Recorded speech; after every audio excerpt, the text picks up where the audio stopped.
प्रीति श्रीचंद्र गोटे सुंदर पद लिखी राधाराणी दिने जाऊँच बसंत ऋतु विशाखा सहित देखिले के सुंदर माधुरी फूल गुड़ाक फुटी एक दिन विशाखार संगे उद्यान भ्रमण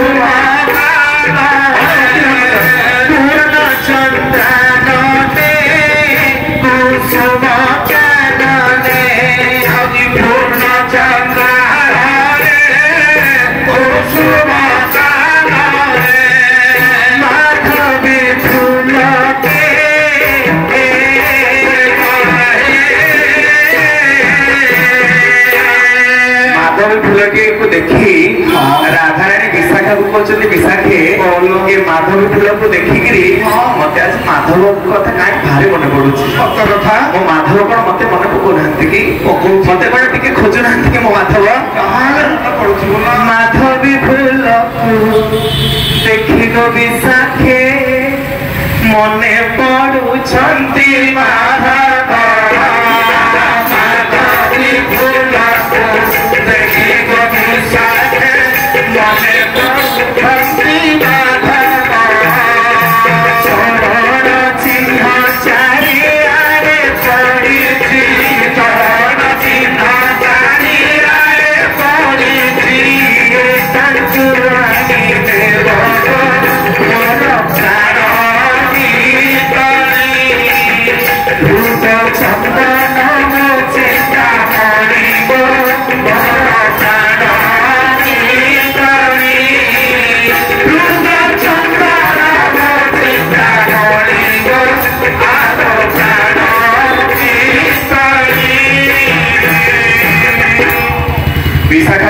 विशाखे माधवी फूल को देखने मत लगुच माधव पाद चिन्ह बढ़ी माधव कौन मत मन पकौना कि कलाकार मो प्रति कौन टे प्रेम ना कि छोट बहिया कि आप गुणी राधा कृष्ण मिलन पिला दिने जो यात्रा को जाए से बही बिक्री हुए टंके 2 टंका दाम किंतु कठू आरंभ कर क्षय जाए लिखाई राधाराणी कहते दुति की गोटे गोटे पद आस कौन कौन कह कठू आरंभ कर कहे राधा बिंबा धरे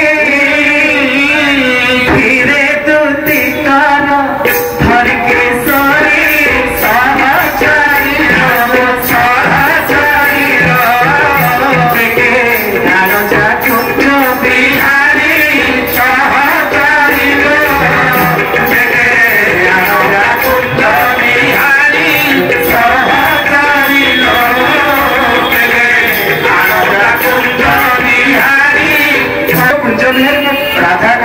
कलाकार को बेगे नहीं कथा को शुण कमली भाई तुम डाउन हो कौन ख ये क्षणे विलंब न कर राधा कहते दुति बोलो एने जा मो कलाकार को मो पाखु एने नहीं क्या तो तांको विरह और रही परिबे थोड़े विलंबन कर ये खाइबे कर सत्य मोगी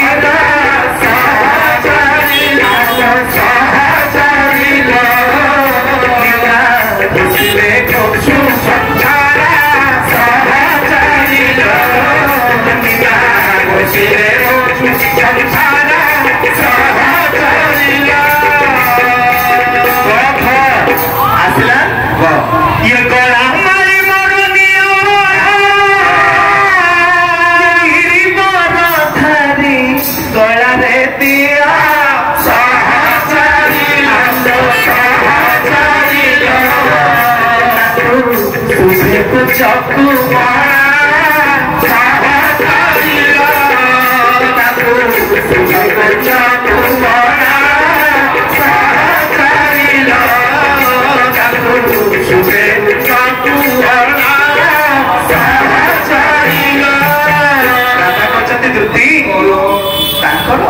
केते प्रेमिका छंती 16 नारी तकर प्रेमिका ओरे गला माली कि नहीं ताको देखिबू एटा राधार गला माली कि गला माली कि देखिले से राधा को चिन्हिबे गला माली मोर नहीं ताको चिन्हिबू ख गला ख आसिला ये घड़िए न रही चला खन श्याम कुटी कहिबू मोरा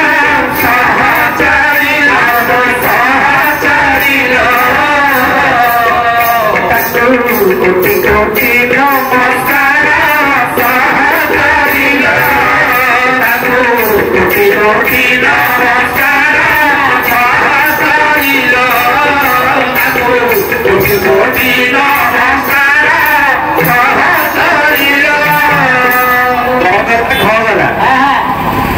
आसिला आसिला मोरे अच्छी अक्षर अच्छी केते अच्छी मोरे शब्द नाही मोरे के शब्द नाही किंतु लिखा है जिसे बहिरे कहले आशा नहीं कहीं रे आसीमानो कथा चाहि चाहि रे सहचारी आलो सहचारी रे चाहि दिव्या सीता पथरे सहचारी रे चाहि दिव्या सभी पथरे सहचारी रे चाहि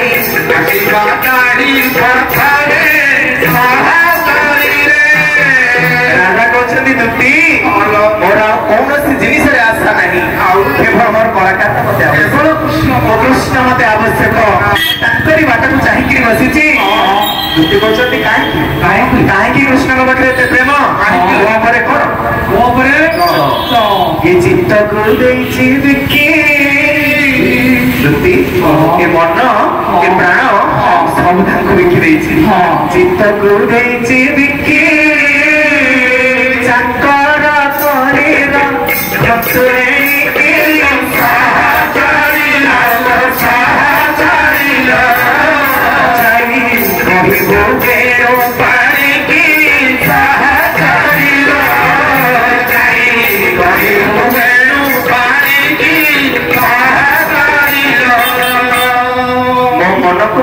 बिकी बढ़िया गीत अच्छे ये चौपर आसला कौन ये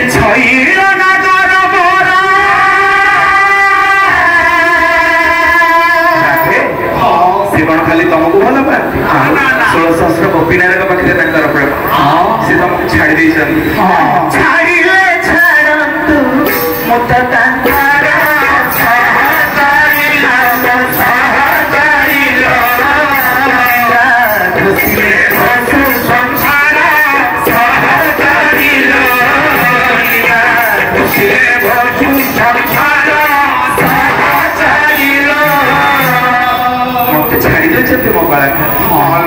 तथापि भी भल पाए ए मन ए प्राण सब किसी बिकी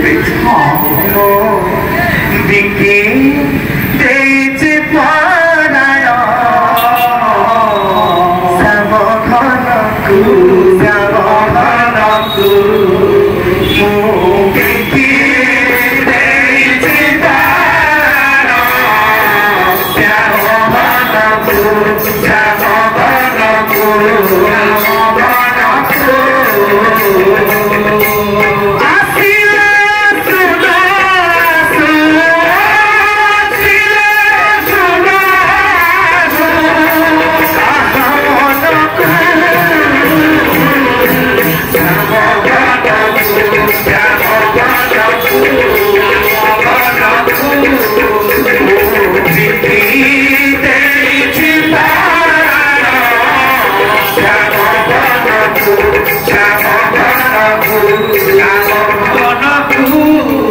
ରାଧାଙ୍କର ଏମିତି ଅବସ୍ଥା ଦେଖିକିରି ଦୁଃଖୀ ସହିପାରୁନାହାନ୍ତି।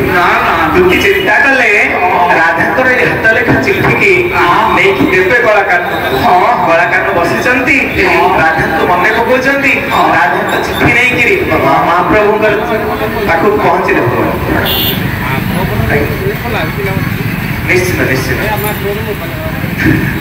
ଠିକ ଅଛି। 3:30 ଆମେ ବନ୍ଦ କରିବୁ। ହଉ 1:30 ହେଇଗଲା ନାଇଁ? ହଉ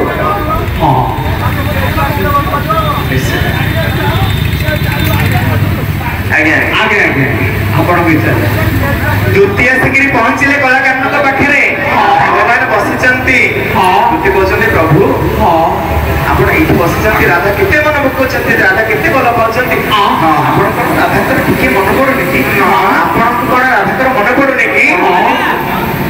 ପଚାରୁଛନ୍ତି ଭଗବାନ କହିଲେ ରାଧା ମତେ କେତେ ଭଲ ପାଆନ୍ତି, ରାଧା ମତେ କେତେ ଭଲ ପାଆନ୍ତି, ମତେ ଟିକେ ବହୁତ ଦୁଃଖୀ କେତେ ବର୍ଣ୍ଣନା। ଏପଟେ ବିଦଗ୍ଧ ଚିନ୍ତାମଣିରେ ଅଭିନବ ସାମନ୍ତ ସିଂହାରଙ୍କର ଲେଖା। ଆସନ୍ତି କହୁଛନ୍ତି କଳାକାର।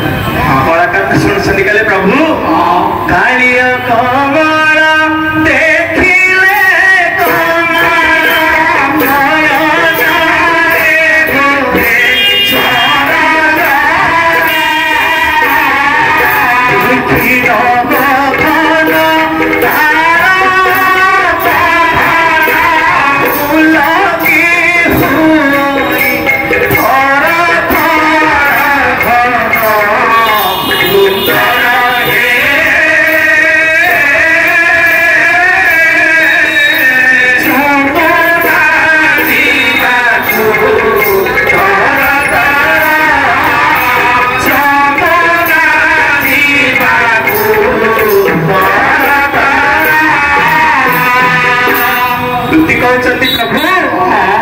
कमल देखिले कमल नयन होई कला रंगर पद्मटीए देखिले, कला रंगर फूलटीए देखिले। राधा मो कानु कानु कहिकरी कुंडे पकौछन। देखि नवघन तारा अपघन फूल की होई थर थर हुआ मेघ आकाश रे उठेले। कला कानु आसीला कि बाउली हे जाउछंती कल पुणी कोन करूछंती रे अति विचित्र कचरा रे सीता देखि चुंबती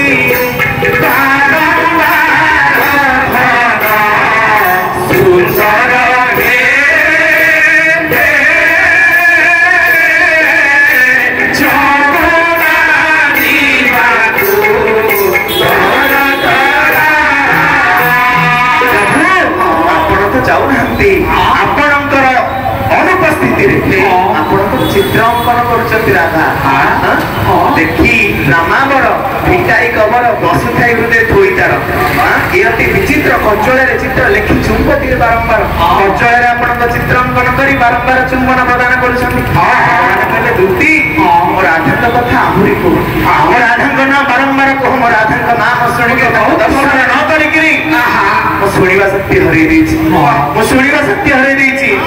ରାଧା ବାତୁଳି ପ୍ରେମର ସାତୁଳି ପ୍ରେମ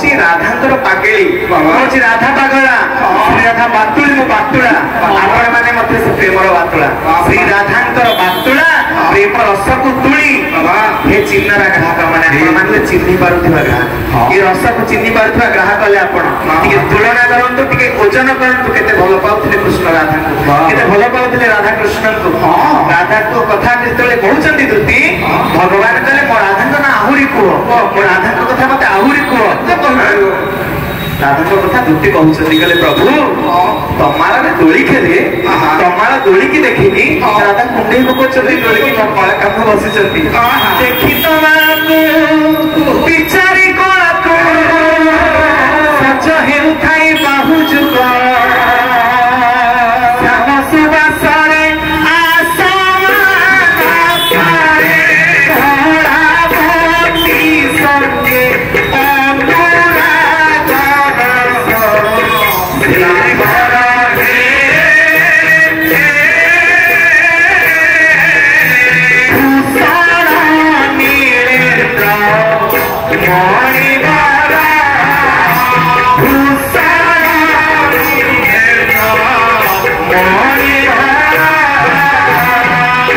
ଇନ୍ଦ୍ରନୀଳବଣୀ ଘନ ଯେତେବେଳେ ଆକାଶରେ ଘନ ମେଘ ଆସୁଛି କଳାକାନ ଆସୁଛନ୍ତି ବୋଲି ବୁଲେଇ ପକଉଛନ୍ତି ଯେତେବେଳେ ତମାଳ ଦୋଳିରେ ଫୁଲଟିଏ ଝରୁଛି କଳାକାନ ଝଡେଇ ଦେଲେ ବୋଲି କୁଣ୍ଡେଇ ପକଉଛନ୍ତି ପୁଣି କଣ କହିଲେ ତାହେଲେ ବସି ରାମାଙ୍କର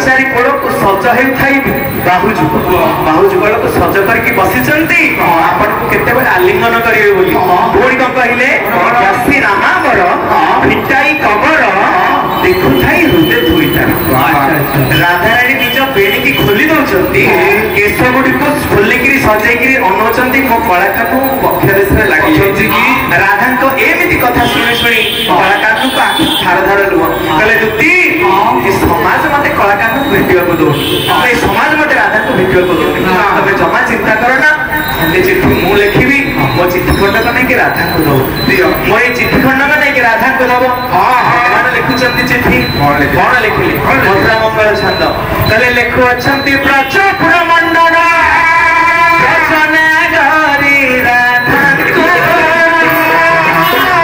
ରଚନା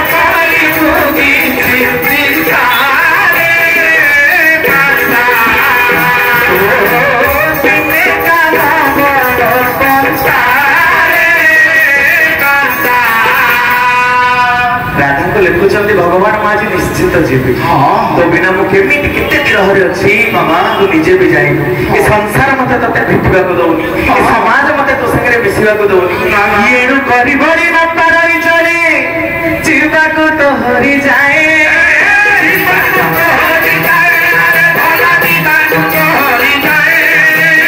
ଏଣୁ କରିବଣି ବାପା ରହି ଚଳେ ଯିବାକୁ ତ ହରି ଯାଏ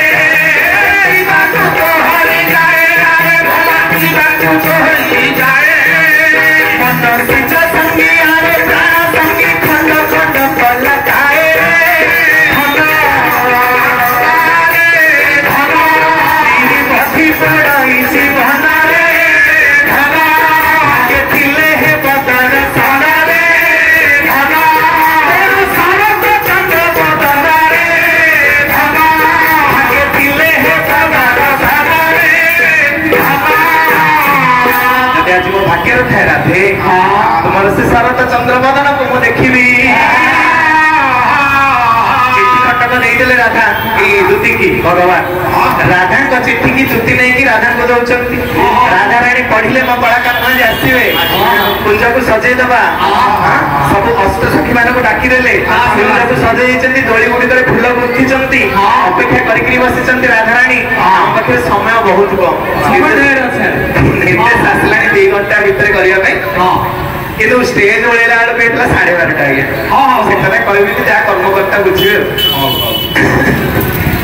जीवा राधा राणी अपेक्षा करके बसी कलाकार आसवे कलाकार मत चिठी लिखिकी दुति की कहते राधे दुति केते समय देखु संध्या सरीगला सतरे से आसवे विश्वास होनी मत लगुनि मन रखा से लिखी तू जानी से कौन मत खाली भल पा ना से 16 सहस्र उपनारी पाखे प्रेम जमी मत चिठी देती सेमती सब उपनारी चिठी समस्त मन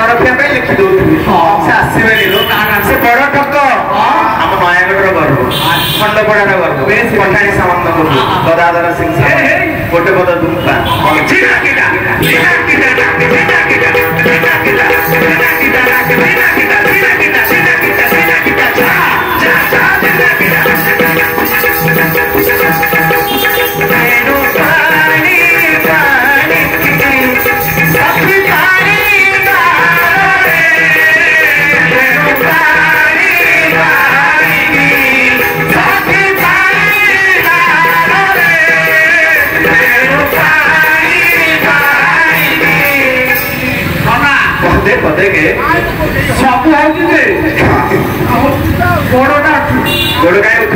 मंच गोड़ उठिया मंच शालीनतार सहवर्ष ये मंचरे केते केते गायक परिवेशन कर अनुमति मिली दर्शक माने ज्ञानी आमे मूढ़ पद शिखिकी आसी आप परिवेशन ये योग्यता आम पाखे ना आपण मैंने ज्ञानी आम मूर्ख आम शिखा आसीचु आप शिखेबा आसी भूल करने आप भूल देखा तथापि भी आपण मैंने बसिक देखुं राधाकृष्ण कथा ईश्वर दीपद कथा बोली मोरी मुहर शुणुंट राधा बसी कहले बेणु पानी बाणिकी सखी पानी गार बेणु पानी कथा पानी गार सागे समान पानी गार रहे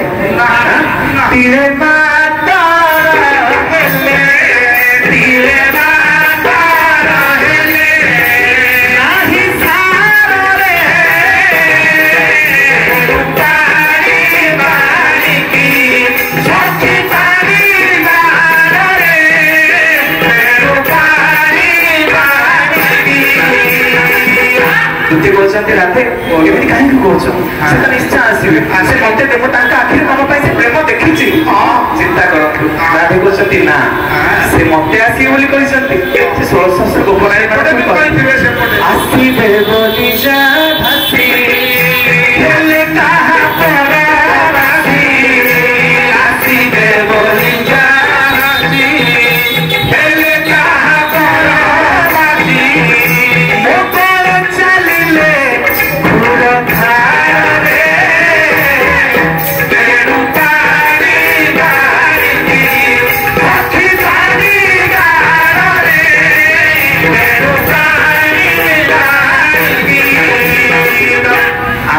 बोली जा भासी हेले कहा परवासी मत लिखिदेले मो मन रखापी अन्न क्या पुरक जाइए से आसिले जे दुटी सत्य जब मो गला खुए चले देख मुझे मणिमय मुकुतारे दौड़ी के सज कर कलाकार आसबे फूल सब बासी जीव फूल सब मौली जीव मणिमय मुकुता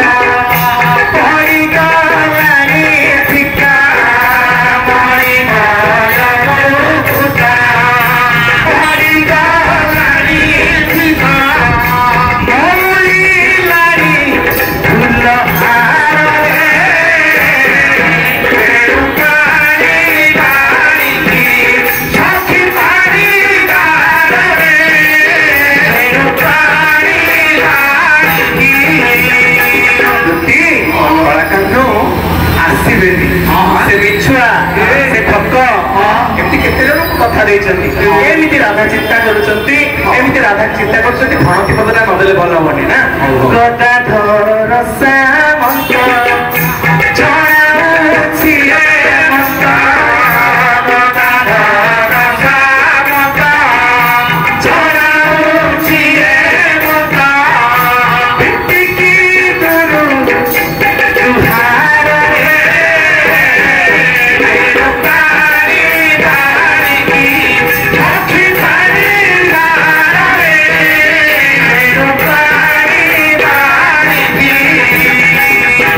कथबार्ता होती समय गड़ी जाइए कलाकार केते बाधा विघ्न भेटिकी आसिक पहुंचे राधा पाखे राधे कुंजर कपाट को खोल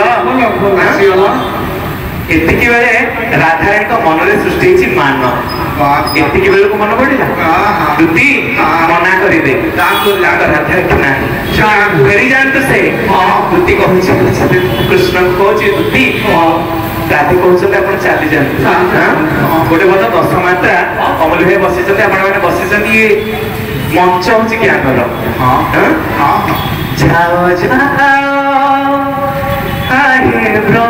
जाओ लंपट नटराज ये पथ भूली आसिला पथ भूली आसिला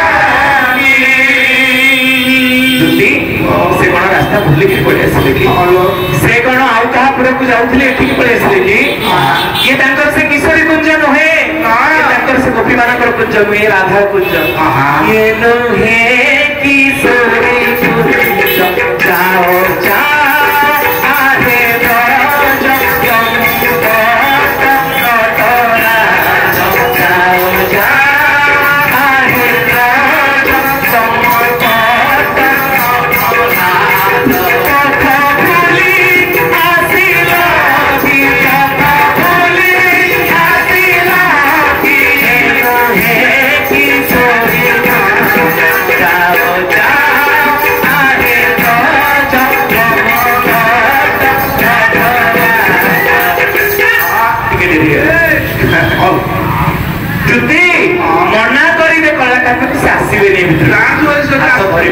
राज भगवान कृष्ण कल राधे समय कौन मान कर घात प्रतिघात को तम टे तुम चंद्रमुख को दर्शन कर मान करना कवि सम्राट उपेन्द्र भंडारी नकर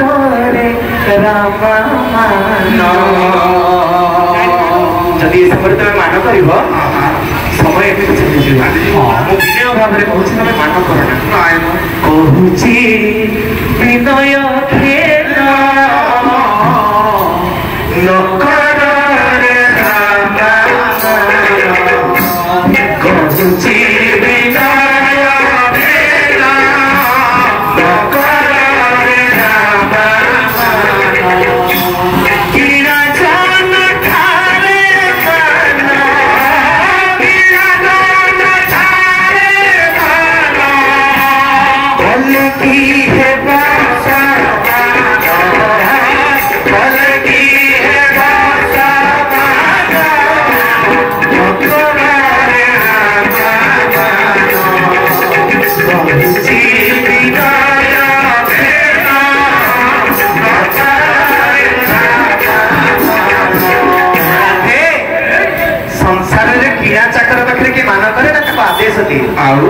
आदेश किणा चक्र जो दोष करा दंड दि जाए ना आदेश करा जाए कोटि ब्रह्मांड नायक समस्त आकर्षण केन्द्र में भगवान कृष्ण राधा आगे हाथ जोड़ी छाड़ी मु तुम से किणा चक्र राधे मत आदेश दियो मत दंड दियो मुझे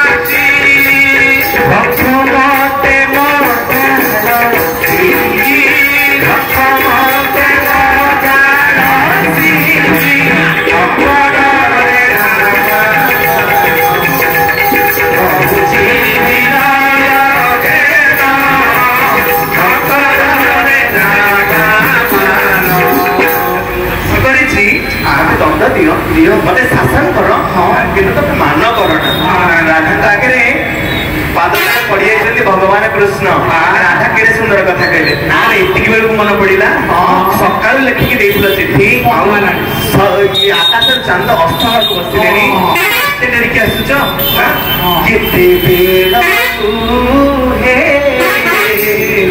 मुख दिशिला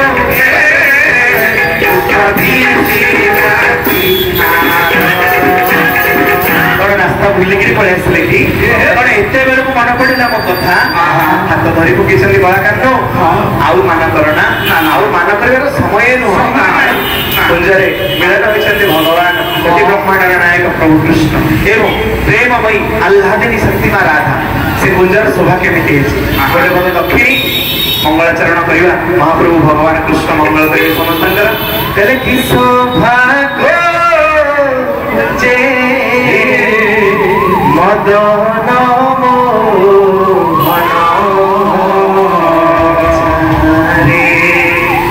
प्रणमित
एकत्रित होती मिलन होती प्रेममयी आह्लादिनी शक्ति माँ राधा एवं समस्त आकर्षण केन्द्र बिंदु भगवान कृष्ण श्री राधा कृष्ण आज ये उपस्थित समस्त जनमानसर मंगल करंतु एवं ये अनुष्ठान मंगल करंतु आम अंचल मंगल करंतु ग्राम मंगल करंतु सर्वे बोलानंदे गवार हरि हरि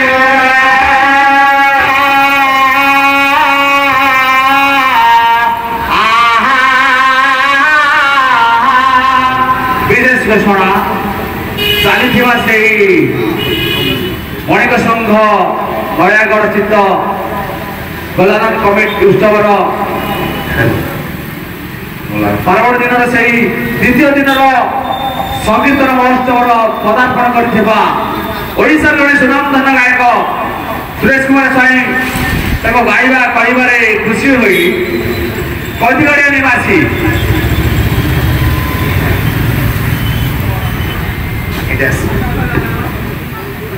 गोपबंधु बेहरा महोदय कैदिगाड़िया निवासी गोपबंधु बेहरा महोदय इलेक्ट्रिशियन गायकर कहवा गायबार खुशी हुई 21 कोटी भारतीय मुद्रा समर्पण अर्पण कर महाशय प्रभु गजानन मंगल धारण करूँ मोर सर्व आनंद एक बार महाप्रभु कल्याण करो समस्त पुरस्कार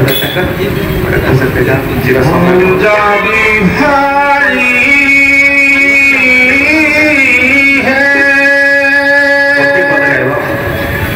नंदन नंदन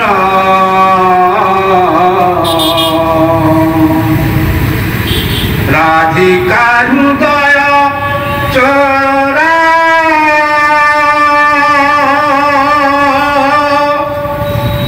पर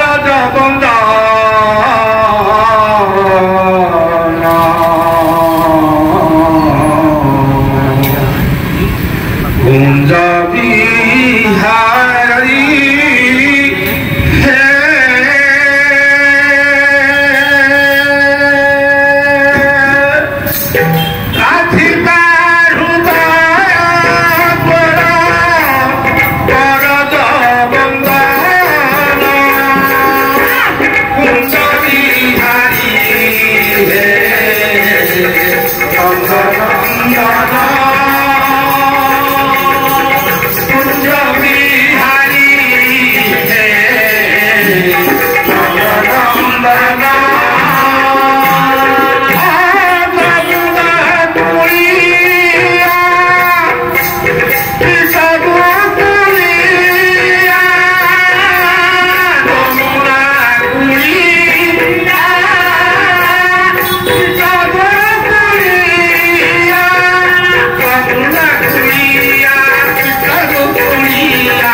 सर्वे बोला नंद गवार हरि हरि बोला।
ଆହୁରି ମାରିବ ତ ତାଳ ପକେଇବାକୁ ସମୟ ନାହିଁ ସବୁ ଯେମିତି ଆଣୁଛୁ ସହସା ଶ୍ରବଣେ ବାଜନ୍ତେ ସେ ଗୀର କରୁଣ କାତର ସ୍ୱନ ସତେ କି ସେ ବୀର ନୀରବେ ରହିଲେ ସେତିକେ ଡେରି ଶ୍ରବଣ ଆପଣମାନେ ବିଚାର କରୁଥିଲେ କିଛି ନାହିଁ କାରଣ ସ୍ଥାନ ନାହିଁ କାଳ ନାହିଁ ପାତ୍ର ନାହିଁ କିଏ ସେ ଶ୍ରବଣ ଶୁଣୁଛି କିଏ ସେ ଚିତ୍କାର ଶୁଣୁଛି ଅଯୋଧ୍ୟା ନଗରର ପୁରୁଣା ନାଁ ଥିଲା ସାକେତ ନଗର ସାକେତ ନଗରର ରାଜା ଥିଲେ ହରିଶ୍ଚନ୍ଦ୍ର ହରିଶ୍ଚନ୍ଦ୍ର ଏମିତି ଜଣେ ରାଜା ତାଙ୍କ ପାଇଁ ପୁରାଣରେ କେତେ କଥା ବର୍ଣ୍ଣନା କରାଯାଇଛି ଅଷ୍ଟାଦଶ ପୁରାଣରେ 4 ଜଣ ବୀର କିଏ ସେ ବୀର ଧର୍ମ ବୀର ଯୁଧିଷ୍ଠିର ଯୁଦ୍ଧ ବୀର ରାମଚନ୍ଦ୍ର ଦାନ ବୀର ହରିଶ୍ଚନ୍ଦ୍ର ଜୀମୁତ ବାହନ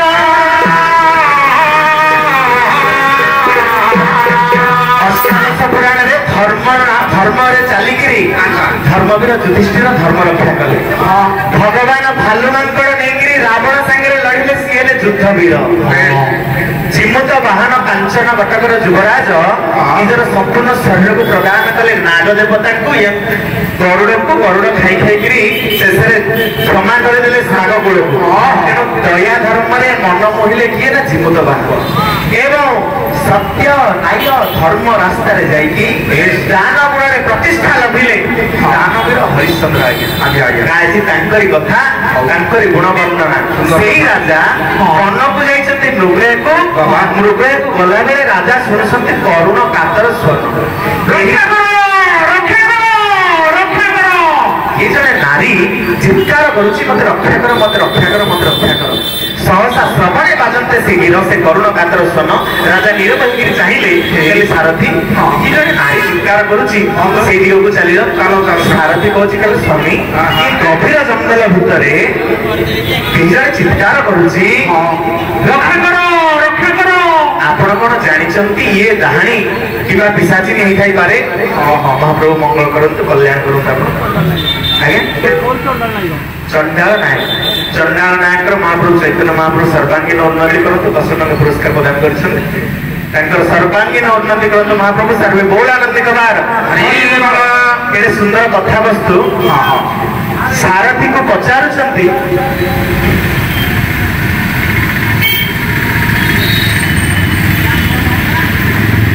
ବିଶେଷ ଘୋଷଣା ଚାଲିଥିବା ସଂକୀର୍ତ୍ତନର ପ୍ରଥମ ଦିବସରେ ଗାୟକର କହିବା ଗାଇବାରେ ଖୁସି ହୋଇ ଚତୁର୍ଭୁଜ ମିଶ୍ର ମିଲୁ ଭାଇ ଧଳାଇ ଗାୟକଙ୍କର କହିବା ଗାଇବାରେ ଖୁସି ହୋଇ 110 କୋଟି ଟଙ୍କା ହରେନ୍ଦ୍ର ମୁଦ୍ରା ସହରରେ ଅର୍ପଣ କରିଛନ୍ତି ସେ ମହାଜୁ ଜଗନ୍ନାଥ ବିଧାନ କରନ୍ତୁ ଆନନ୍ଦ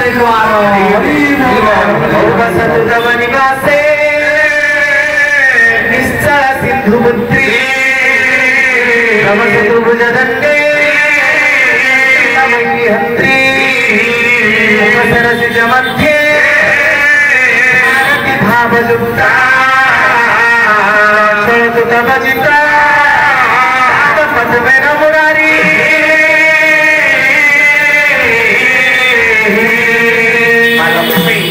धन प्रदायिनी माँ लक्ष्मी पुरस्कार दाता सर्वांगीन उन्नति करंतु बल प्रदायिनी बुद्धि प्रदायिनी माँ दुर्गा सदा बेले बाहुरे बल दे मन सदा बेले प्रभुकर पाद तले रो सर्वे बोलानंद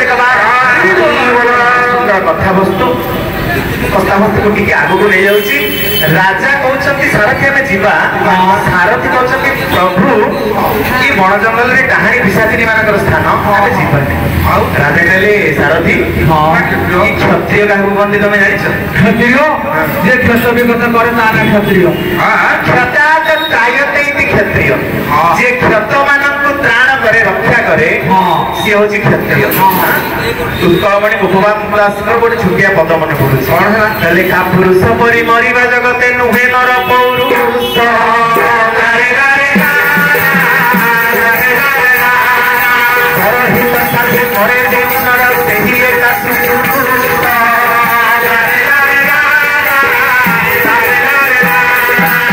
संसार ସଂସାରରେ ପରର ହିତ ସାଧନ କରି ଯଦି କି ନିଜ ଜୀବନକୁ ପ୍ରଦାନ କରିଦିଏ ତାର ଭଳି ପୁଣ୍ୟ ବି ସଂସାରରେ କିଛି ନାହିଁ। ତେଣୁ ଯଦି କାହାକୁ ରକ୍ଷା କରିବା ପାଇଁ ଆମ ଜୀବନ ଚାଲିଯାଏ କିଛି ଅସୁବିଧା ନାହିଁ। ସାରଥି ସେଇ ଦିଗକୁ ଚାଲ। ପୁଣି ଥରେ ଚିତ୍କାର ଶୁଭୁଛି ସେ ଚିତ୍କାର ପ୍ରତି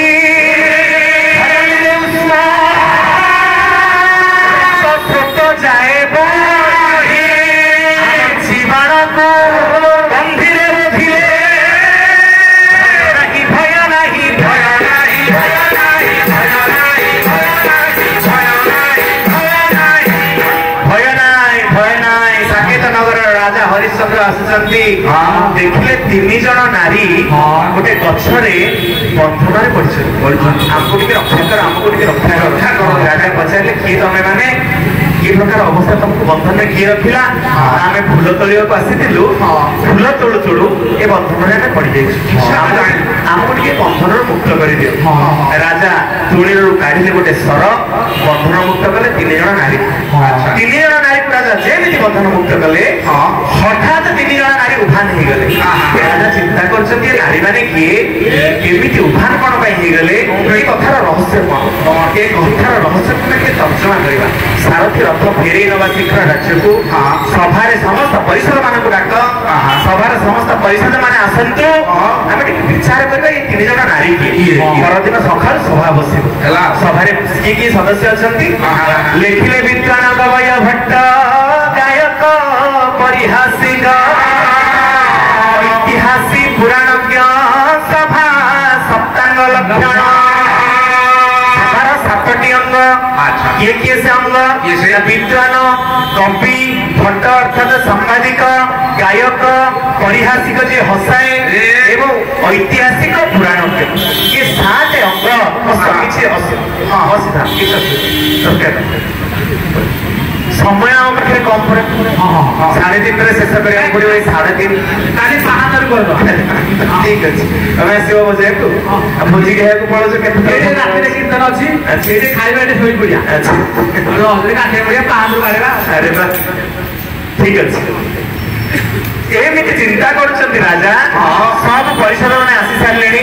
ରାଜା ସିଂହାସନରେ ବସିଛନ୍ତି। ବାରି ଆସିକି ଡାକିଲା କହିଲା ମହାରାଜାଙ୍କର ଜୟ ହେଉ। ମହାରାଜ ରାଜପ୍ରାସାଦର ଦ୍ୱାର ଦେଶରେ ଅଛନ୍ତି ଜଣେ ଅତିଥି। ବୁଝୁଛନ୍ତି ଆପଣ? ଅତିଥିଙ୍କ ନାଁ ଶୁଣିକିରି ଆଉ ରାଜା ସିଂହାସନରେ ବସିଲେନି ଓହ୍ଲେଇ ପଡିଲେ ସିଂହାସନରୁ। ବନ୍ଧୁବାନ୍ଧବ ବୋଧେ ଆଉ ଆମ ସଂସ୍କୃତି ଆମକୁ ଶିକ୍ଷା ଦେଇଛି ମାତୃଦେବ ଭବ ପିତୃଦେବ ଭବ ଅତିଥି ଦେବ ଭବ। ଏ 3 ଜଣ ଦେବତା। କଇଁଚି ଶାସନର ମାଧବାନନ୍ଦ ମିଶ୍ର ଲେଖିଲେ ହେଲେ ଯାହା ଘରେ ନ ପଡଇ ଅତିଥିର ପାଦ ବଧାଇରେ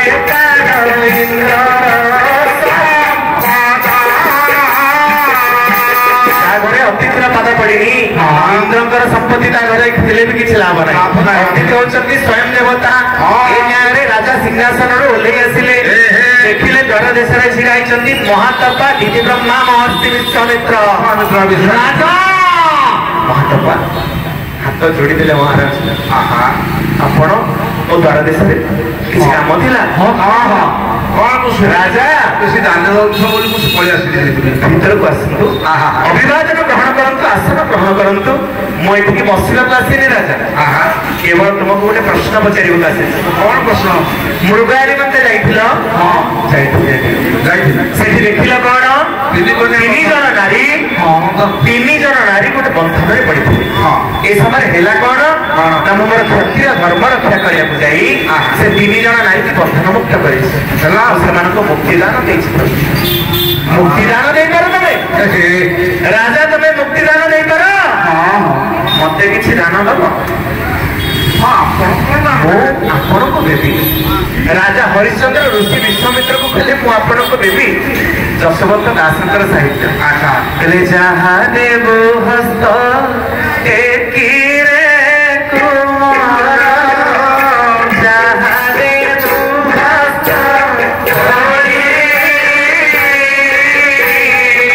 ଦକ୍ଷିଣ ହସ୍ତରେ ଦାନ କରିଲୁ ସେ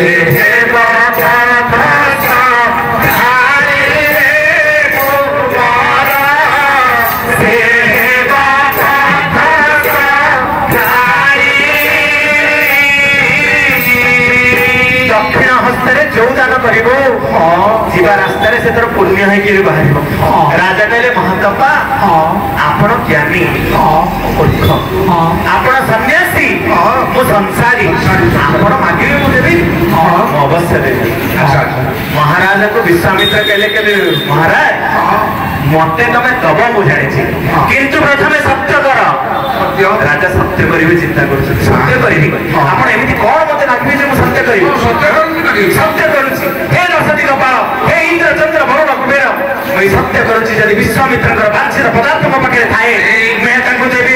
ସତ୍ୟ ସତ୍ୟ ସତ୍ୟ ଉଦୟତି ଯଦି ଭାଗ ପଶ୍ଚିମାଦି ବିଭାগে ସତୀ ସତୀ ପ୍ରଥମ ପର୍ବତାନଂ ଶିଖରେ ସତୀ মেরু শীতং জাতং ধী খরবাক্য সজ্জনাং কদাপি।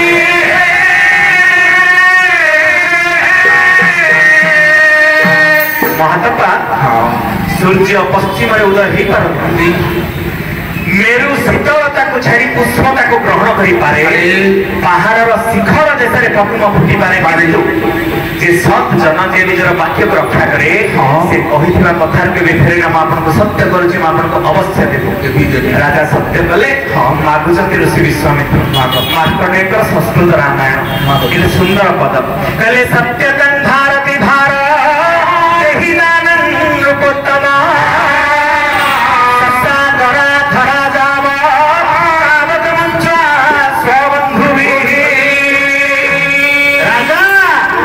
মতে কଣ দরকার তুমি জানিছ? তোমার রাজ্য, তোমার রাজসিংহাসন, তোমার মুকুট, তোমার প্রজা, সমস্ত সম্পত্তি, তোমার ভণ্ডার, মোর সবু কিছু আবশ্যক। রাজা চকিত হয়ে গেলে মহাতপা এ রাজ্য, এ রাজসিংহাসন, এ ভণ্ডার, এ মুকুট, দুঃখ নাই মহামনা, দুঃখ নাই মামনা। সূর্যবর্তী রাজা সদাবেলে প্রভুকে মাগিଛନ୍ତି କହିଲେ প্রভু সত্য পথে ধর্ম পথে খেলি যা মোতে ধসা পরাণ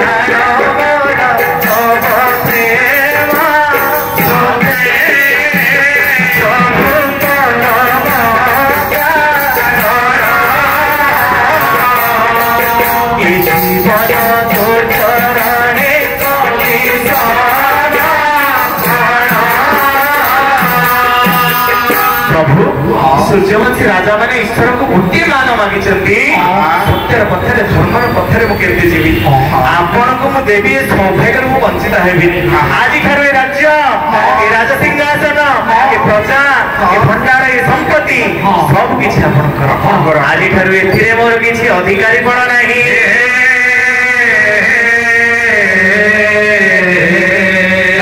ମାଗିଲେ ଋଷି ବିଶ୍ୱାମିତ୍ର, ଦାନ ଦେଇଛନ୍ତି ରାଜା ହରିଶ୍ଚନ୍ଦ୍ର। ସାଧୁ ସାଧୁ ରାଜା ଖୁସି ହେଇଗଲେ ବିଶ୍ୱାମିତ୍ର। ଦାନ ତ ଦେଲ, ଦକ୍ଷିଣା ଦକ୍ଷିଣା ଦାନ ପରେ କଣ ଦକ୍ଷିଣା ଦବନି କି?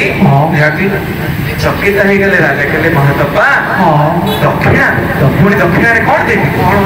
ଦକ୍ଷିଣାରେ କଣ ଦବ ଜାଣିଛ ରାଜା? ଦକ୍ଷିଣାରେ ମତେ ଦବ 1,000 ସ୍ୱର୍ଣ୍ଣ ମୁଦ୍ରା। ମହାତପା ଏ ରାଜ୍ୟ ଆପଣଙ୍କର, ଏ ଭଣ୍ଡାର ଆପଣଙ୍କର, ଏ ସମ୍ପତ୍ତି ଆପଣଙ୍କର, 1,000 ସ୍ୱର୍ଣ୍ଣ ମୁଦ୍ରା ଦେବି କେମିତି? ଆଣିବି କୋଉଠୁ? ଏ ଦାନ କଲେ ରାଜ୍ୟ ପାଟ ବସ୍ତ୍ର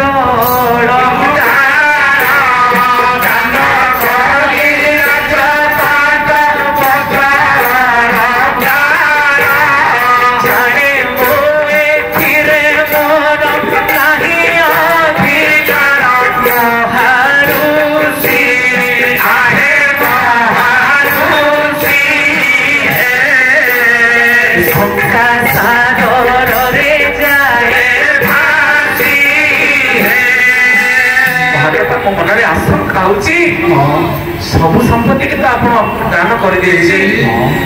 1,000 ସ୍ୱର୍ଣ୍ଣ ମୁଦ୍ରା ମୁଁ ଆଣିବି କୋଉଠୁ? ଆଣିକି ଆପଣଙ୍କୁ ଦେବି କୋଉଠୁ ସେ କଥା ମୁଁ ଜାଣିବି ରାଜା।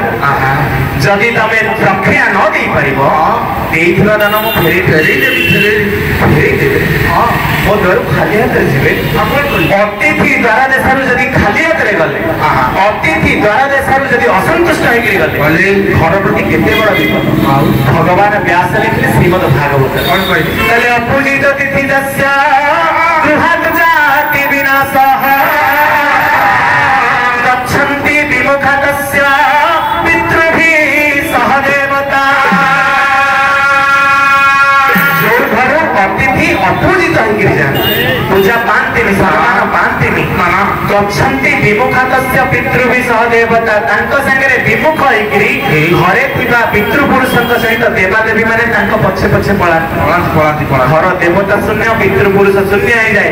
ଏ କଥାକୁ ସୁନ୍ଦର ଭାବରେ କଲମ କଲେ ଉତ୍କଳର ବ୍ୟାସ ଜଗନ୍ନାଥ ଦାସ ଓଡ଼ିଆ ଭାଗବତ। କଣ କହିଲେ? ତେଲେ ଯା ଘରୁ ଅତିଥି ବାହୁରେ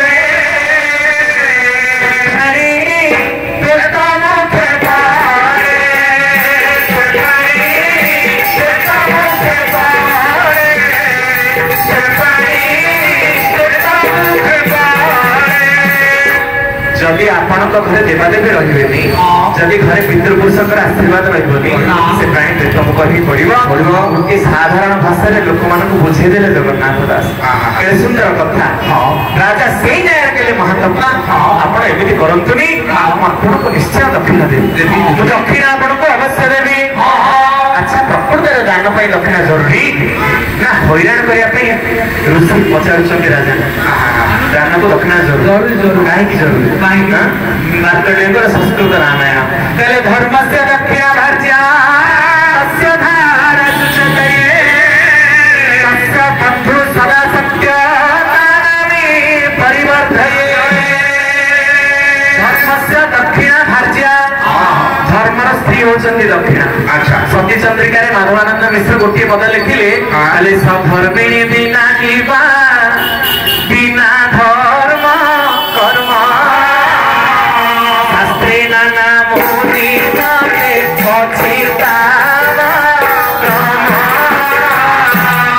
ସଧର୍ମିଣୀ ବିନା କର୍ମ କରିବା ନିଷେଧ। ସାଙ୍ଗରେ ସ୍ତ୍ରୀ ନାହିଁ। ଅମଲି ଭାଇ ବାହା ହେଇଛନ୍ତି? ମୁଁ ବାହାର ଖୋଜୁଛି। ଯେତେବେଳେ ହୋମ ଯଜ୍ଞ ହଉଛି ଖୋଜୁଛ ତମେ? ମିଛ କାହିଁ କହୁଛ ଏତେ ବଡ ମଞ୍ଚ ଉପରେ? ଗୋଟେ ପୁଅ ଗୋଟେ ଝିଅ, ସିଏ ମୋ ସ୍ତ୍ରୀ। ଆଉ କଣ ବାହା ହବ ନା? ସିଏ ମୋ ଭାଇ। ଯେତେବେଳେ ତମେ ଯଜ୍ଞରେ ବସୁଛ, ହୋମରେ ବସୁଛ, ବାମ ପଟେ କିଏ ବସୁଛନ୍ତି? ବାମ ପଟେ ଭାଉଜ ବସୁଛନ୍ତି। କାଲି ଯଦି ଭାଉଜ ଚାଲିଗଲେ, ମରିଗଲେ, ତାହେଲେ ତମେ ହୋମ ଯଜ୍ଞରେ ବସିପାରିବ? ବସିପାରିବନି। ସେ ଅନୁମତି ଆମକୁ ମିଳିନି। ସଧର୍ମିଣୀ ବିନେ କର୍ମ କରିବା ନିଷେଧ।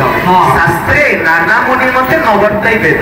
ଶାସ୍ତ୍ର କୁହନ୍ତୁ, ମୁନି ମାନେ କୁହନ୍ତୁ, ବେଦ କୁହନ୍ତୁ, ଏ ତିନି ଜଣ ମନା କରିଛନ୍ତି। ଧର୍ମସ୍ୟ ଦକ୍ଷିଣା ଭାର୍ଯ୍ୟା, ବିନା ଦକ୍ଷିଣାରେ ଧର୍ମ ବି ସେମିତି ଅଧା ହେଇଗଲା, ସେ ବି କର୍ମରେ ଲାଗିବନି। ତେଣୁ ଧର୍ମର ଲାଭ ପାଇବାକୁ ହେଲେ ଦକ୍ଷିଣା ଜରୁରୀ। ଦକ୍ଷିଣା ଦେଇନାହାନ୍ତି ବୋଲି ରାଜାଙ୍କ ମନରେ ଚିନ୍ତା।